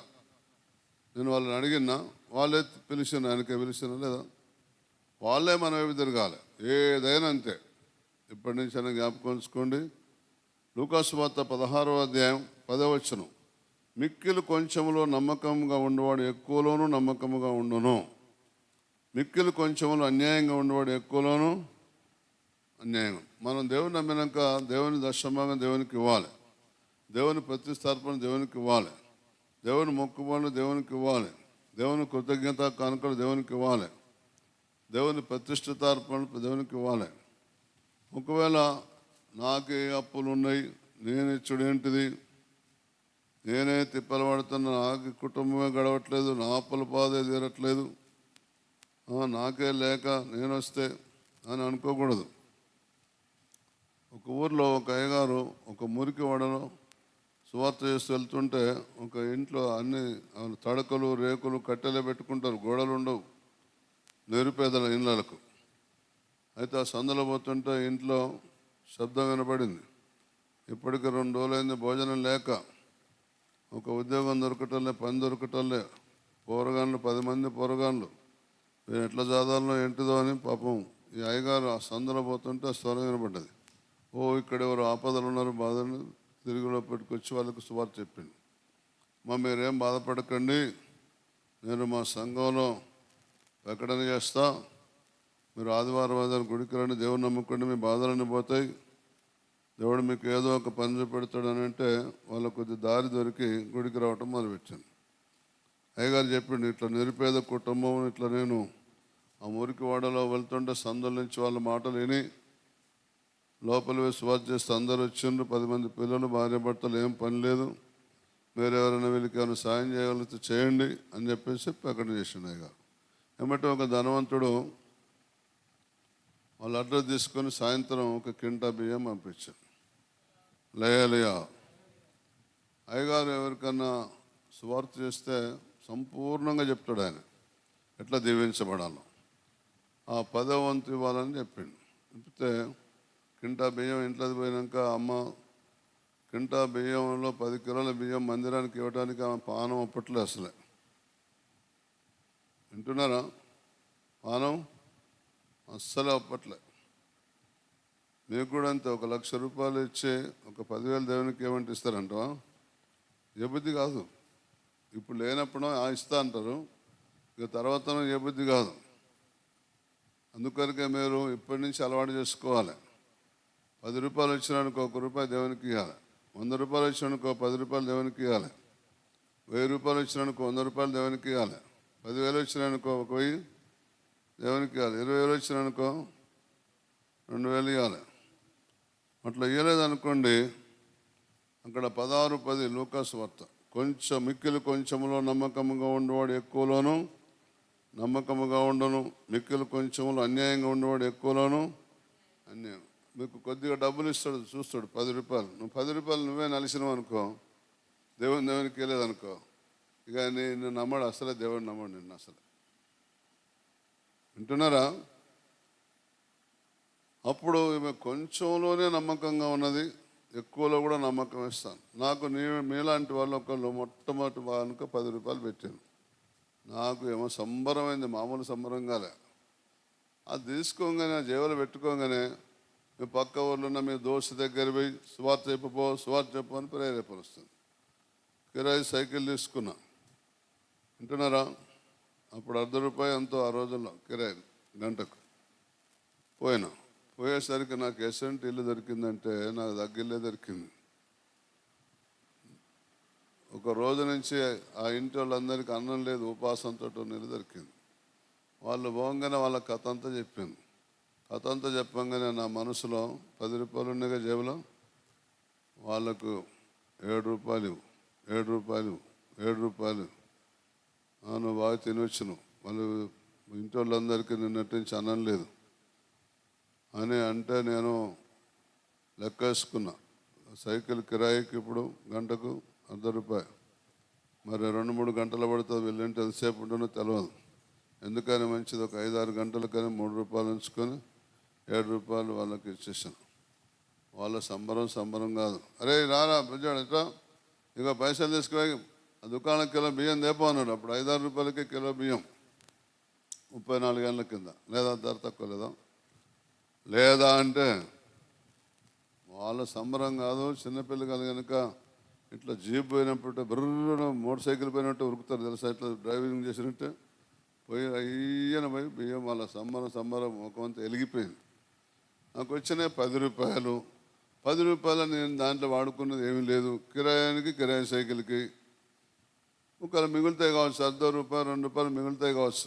కిరాయి బొంగ కూడా ₹3 రూపాయలు ఆటన మిగులుతుంది. ఇక 7 రూపాయలు అవసరం ఉన్న వాళ్ళకి ఇచ్చిన. వింటున్నారా? అట్లా అని ఇప్పుడు నేను చెప్పినది విని ఎవరైనా బజారు పోతే నీకు పైసలు అవసరం ఉన్నాయా అని ఇచ్చారు సుమా. నిజంగా అవసరం ఉన్న వాళ్ళకి అట్లా ఆదుకోవాలి తెలుసా. సామెతల గ్రంథం 19:17 ఇలా రాస్తున్నది, బీదలను కనికరించేవాడు యెహోవాకు అప్పించేవాడు, వాని ఉపకారమునకు ఆయన ప్రత్యుపకారము చేయను అని రాసింది. 19:17 బీదలను కనికరించేవాడు యెహోవాకు అప్పించేవాడు, వాని ఉపకారమునకు ఆయన ప్రత్యుపకారము చేయను. 41వ కీర్తన 1వ వచనం, బీదలను కటాక్షించేవాడు ధన్యుడు, బీదలను కటాక్షించేవాడు ధన్యుడు, ఆపత్కాలమందు యెహోవాని తప్పించు. నీతిమంతుడు తన ఆహారంలో కొంత బీదలకు ఇచ్చునని రాసింది. చెప్పండి, నీతిమంతుడు తన ఆహారంలో కొంత బీదలకు ఇచ్చును, అటువాడు ధన్యుడు అని రాసింది సామెతల గ్రంథం. రోజు సామెతల గ్రంథం చదవండి, మీరు ఎలా భక్తిగా ఉండాలో సామెతల గ్రంథం నేర్పిస్తుంది. రోజు కీర్తన గ్రంథం చదవండి, మీరు దేవునికి ఎలా ప్రార్థన చేయాలో కీర్తన గ్రంథం మీకు తెలియజేస్తుంది. అట్లా కనుక మీరు క్రమం తప్పకుండా రోజు ఒక అధ్యాయం లేదా ఒక కీర్తన ఇది లేదా మీకు ఇష్టం వింటున్నారా. నేనైతే కీర్తనల నుంచి ఒకటి, సామెతల నుంచి ఒకటి, కొత్త నిబంధన నుంచి ఒకటి, పాత నిబంధన నుంచి ఒకటి, యెషయా గ్రంథం నుంచి ఒకటి, ఇట్లా రోజు 5 అధ్యాయాలు చదివేవాడిని. ఈ మధ్యన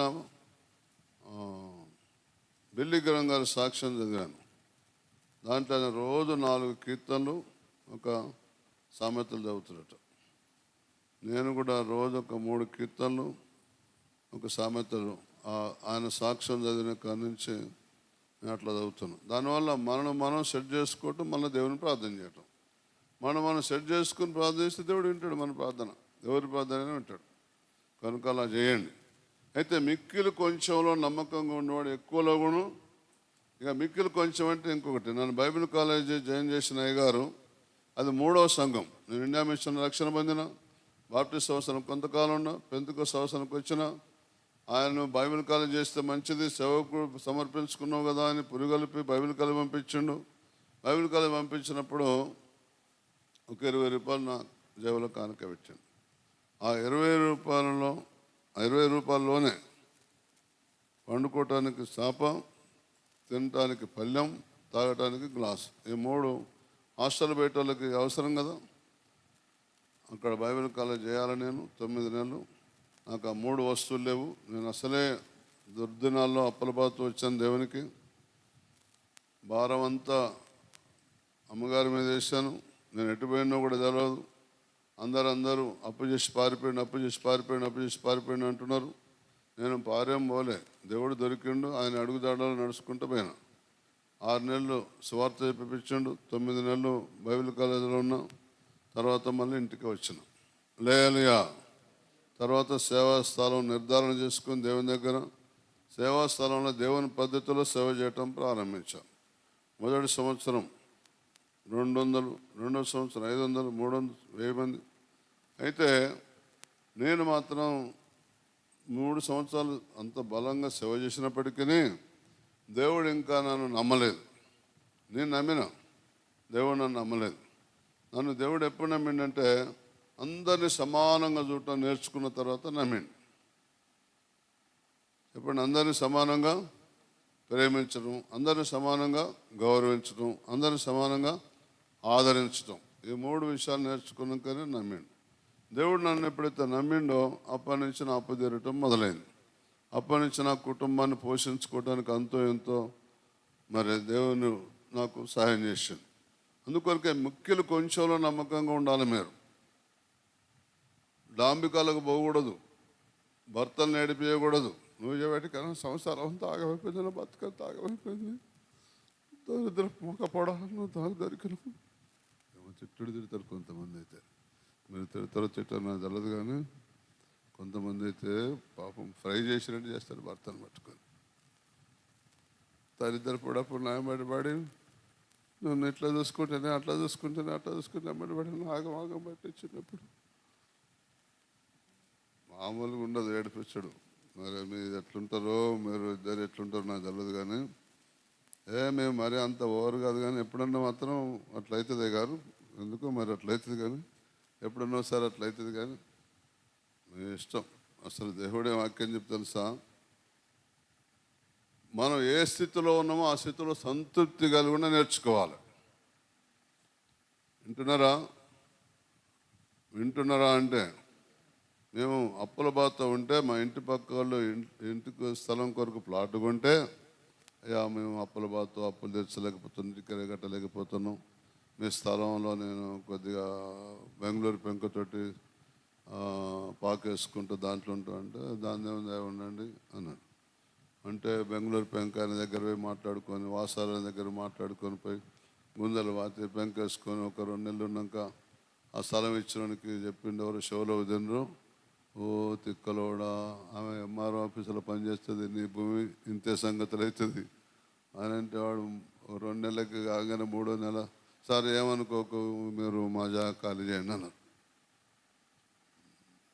ఎందుకు ఖాళీ చేసాడయా, నేను ఆ బెంగళూరు పెంక నేను సగం పైసలు ఇచ్చి సగం పైసలు వాయిదా ఇచ్చి వచ్చిన, ఆ వాసాల కాడ సగం పైసలు ఇచ్చి సగం వాయిదా ఇచ్చి వచ్చిన, నువ్వు వచ్చి అంటే అవి నేను కట్టుకుంటలే అన్నాడు.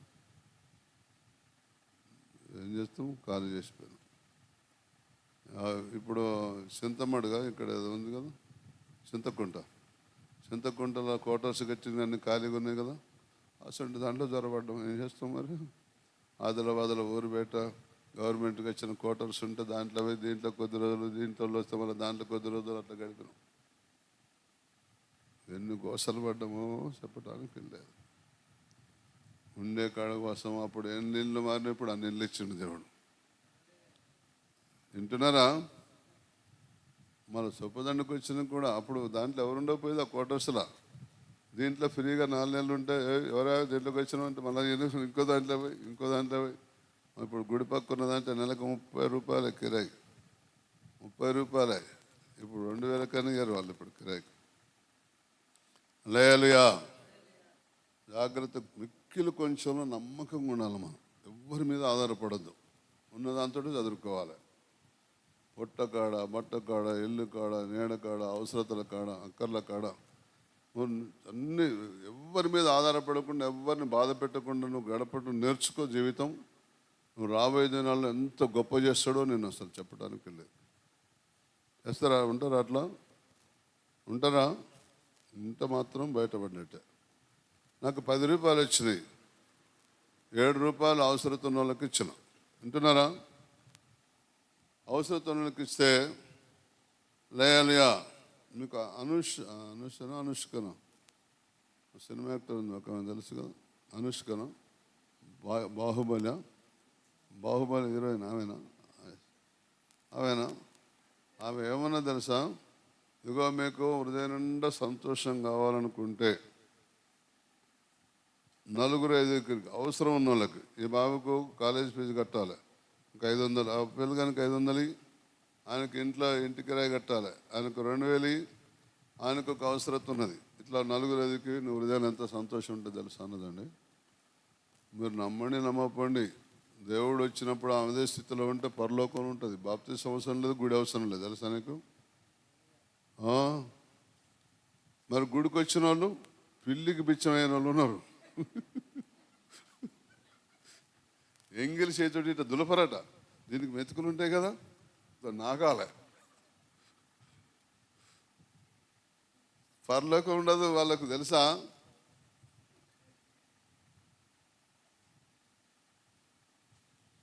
అంటారు, సామెత ఉంటుంది, వాడు ఎంగిలి చేతుడు చేతి దులపడా, వాడు వచ్చి కోడి పిల్లలు తింటాయి కదా, ఎగిరి పడతాయి, నోట్లో పెట్టి కింద పడే. పిల్లికి బిచ్చం ఘోరం. అట్లా ఉండకండి, అయిపోయింది తెలుసో తెలియక ఉండరు ఇంతకాలం, కానీ ఇప్పటి నుంచి అట్లా ఉండకండి. అమలారా, వింటున్నారా? ఏమైనారు మీరు కనుక ఇట్లా నేర్చుకున్నారంటే దయ్యాలు మిమ్మల్ని చూసి గడగడ వణుకుతాయి, తెలుసా?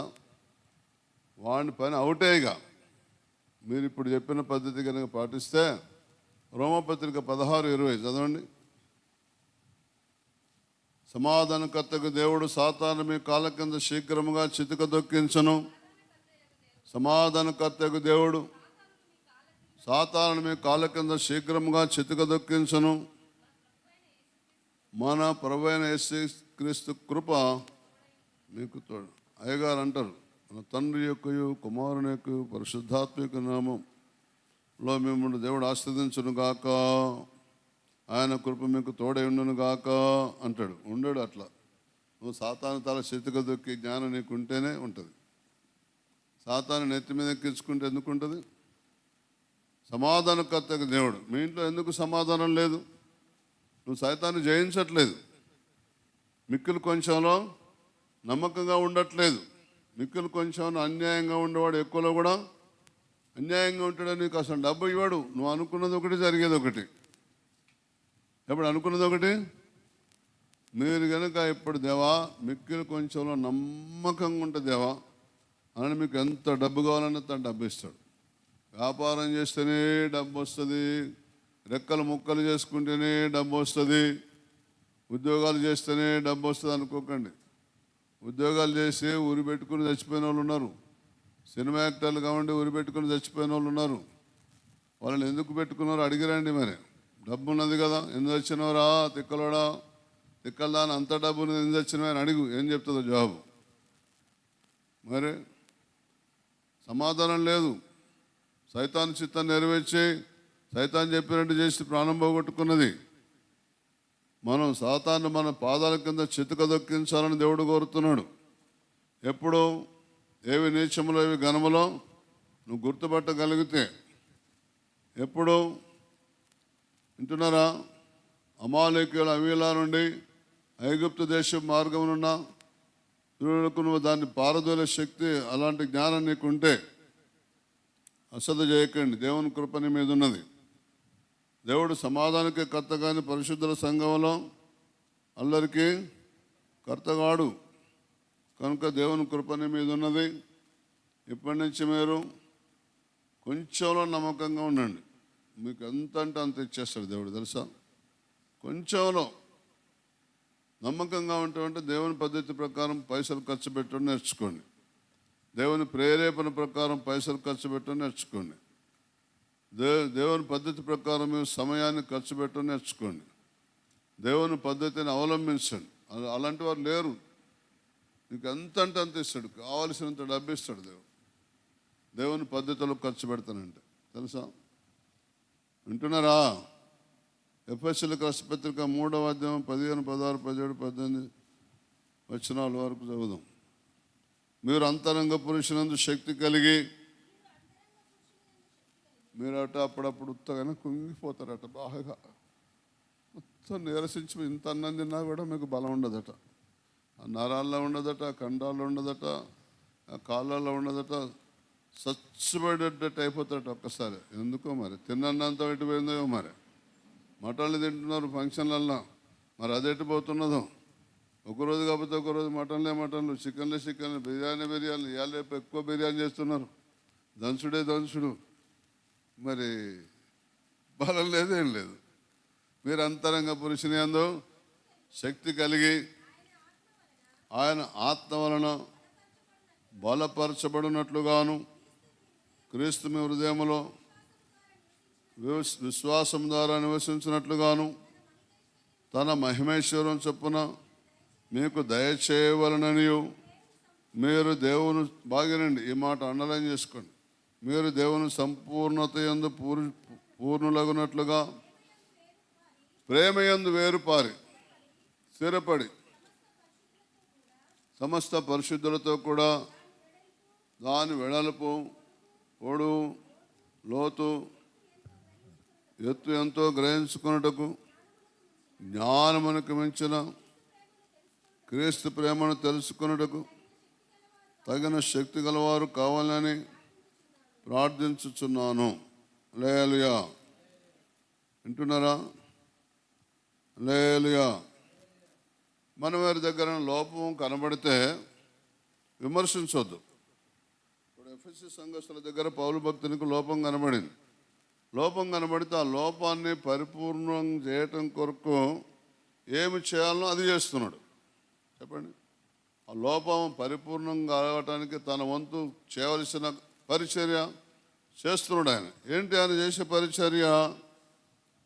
జ్ఞానమునకు మించిన క్రీస్తు ప్రేమను తెలుసుకున్నట్టుకు తగిన శక్తి గలవారు కావాలని ప్రార్థిస్తున్నాడు.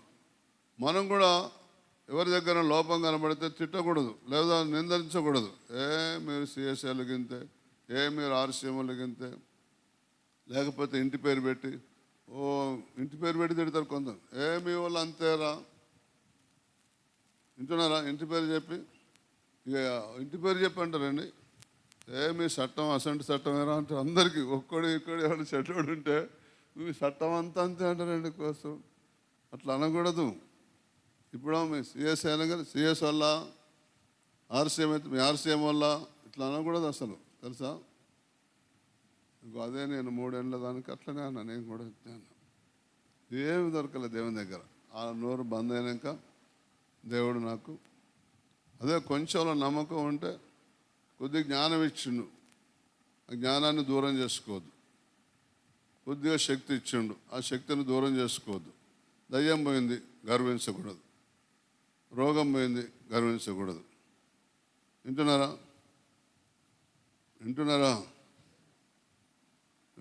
అంటే నీ ద్వారా ఏదైనా కార్యమైంది, అతిశయపడకూడదు. అప్పుడు నువ్వు కొంచెంలో నమ్మకం లేనట్టే. దేవుడు చేసిండు కార్యం, మనం అతిశయపడడానికి వీల్లేదు. అవునా? నేనంటే ఏమనుకున్నావు అనుకో, నువ్వు కొంచెం దేవుడు శక్తి ఇస్తే నువ్వు అతిశయపడ్డావు, గర్వించను అని అర్థం. అట్లా ఉండకూడదు. అయిపోయింది.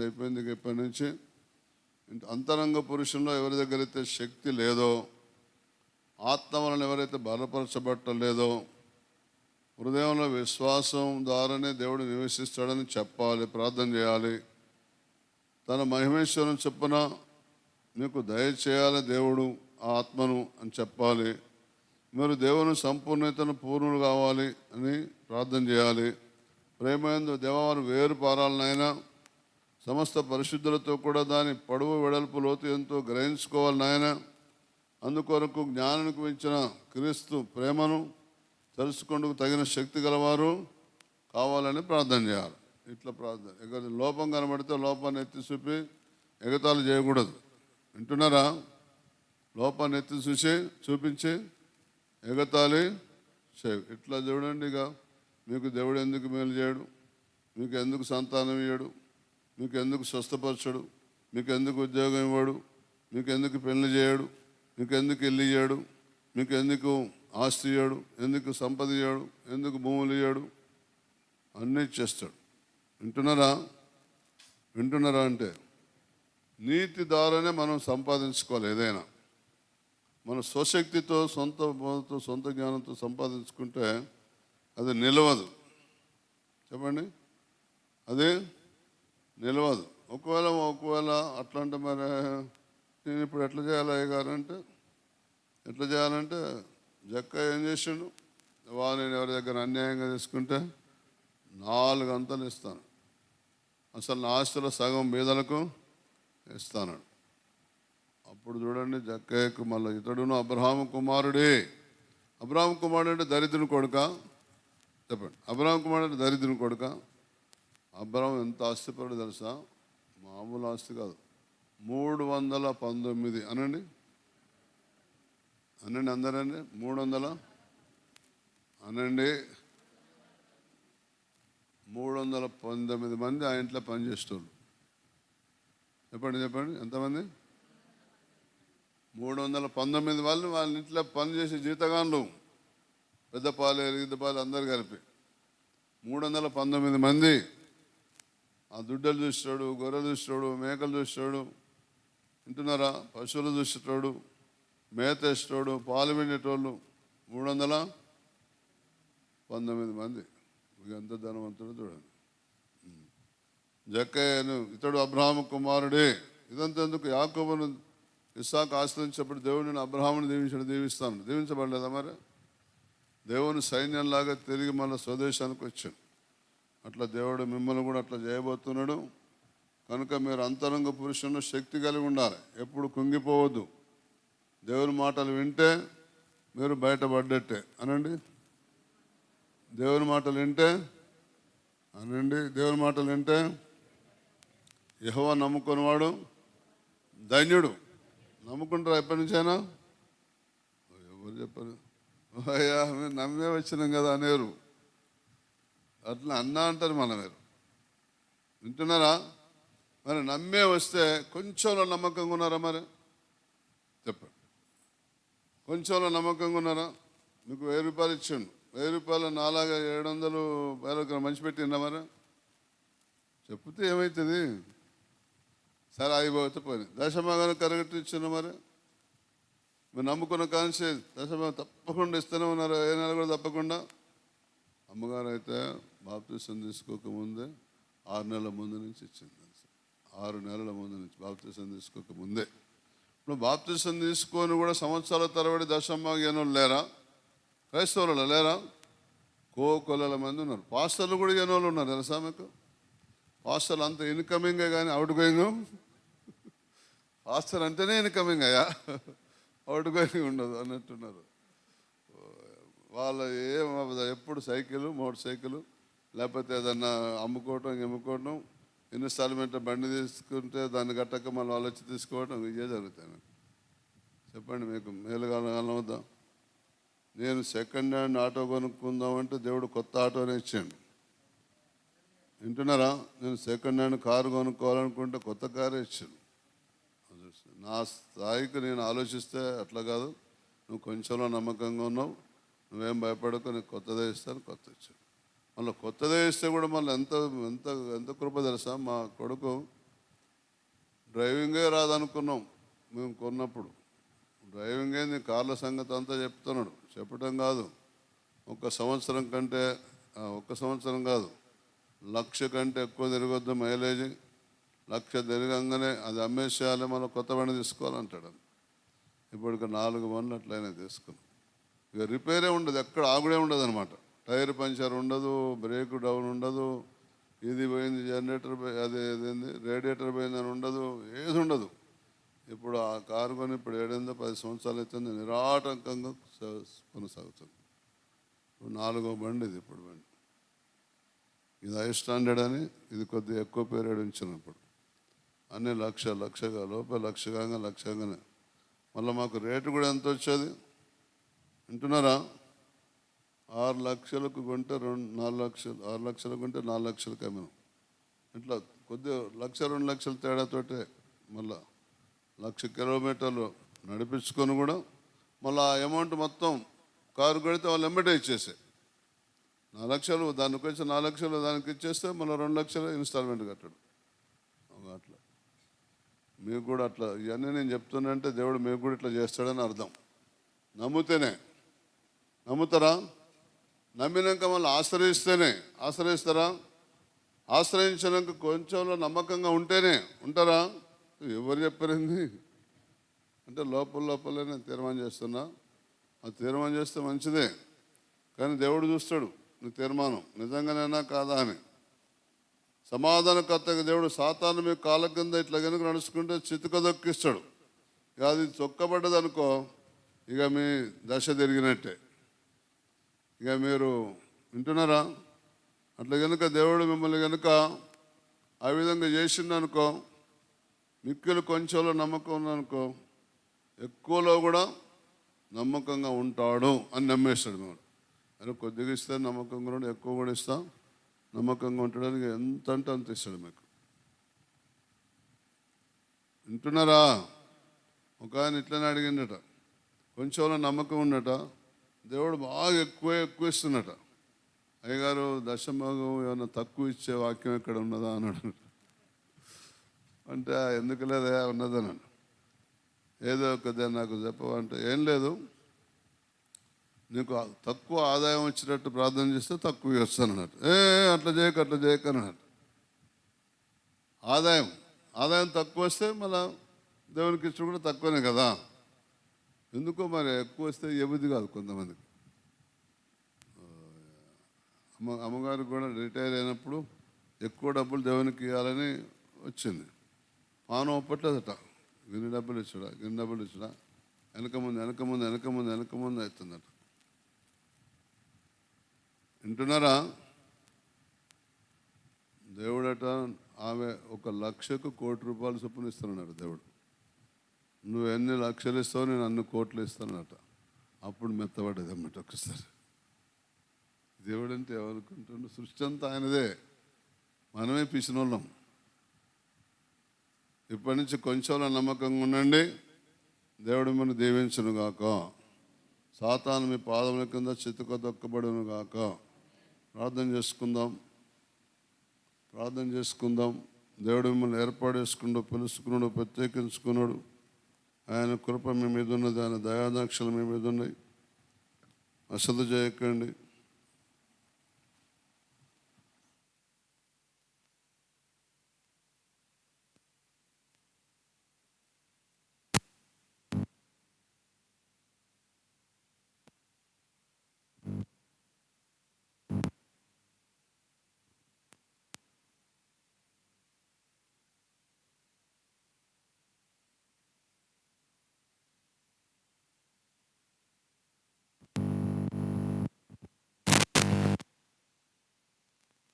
దేవుని ఏర్పాటు చేసుకున్నాడు.